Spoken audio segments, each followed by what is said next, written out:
লেবাননের দক্ষিণে ফিলিস্তিনি শরণার্থী ক্যাম্প আইন আল হিলওয়ে ইসরায়েলি ড্রোন হামলায় কমপক্ষে ১৩ জন নিহত হয়েছে বলে দেশটির স্বাস্থ্য মন্ত্রণালয় জানিয়েছে। মঙ্গলবার সাইদার উপকণ্ঠে একটি মসজিদের গাড়ি পার্কিং এলাকায় থাকা একটি গাড়িকে লক্ষ্য করে হামলা চালানো হয়। এতে অন্তত ৪ জন আহত হন এবং তাদের স্থানীয় হাসপাতালে নেওয়া হয়েছে।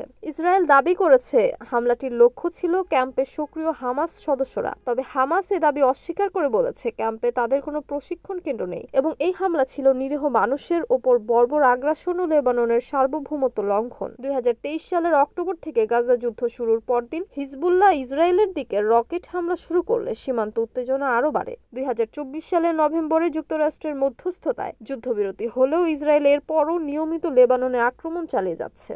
লেবাননের হিসাব অনুযায়ী যুদ্ধবিরতির পর থেকে ইসরায়েলের হামলায় ২৭০ জন নিহত এবং ৮৫০ জনেরও বেশি আহত হয়েছেন। অনুযায়ী ২০২৫ সালের ২৬ জানুয়ারির মধ্যে ইসরায়েলের বাহিনী দক্ষিণ লেবানন ছাড়ার কথা থাকলেও তা হয়নি। লেবাননের রাজনৈতিক বিশ্লেষকদের মতে লেবানন চুক্তি পালনে সর্বোচ্চ চেষ্টা করলেও ইসরায়েল এখনও সমঝোতার শর্ত মানছে না।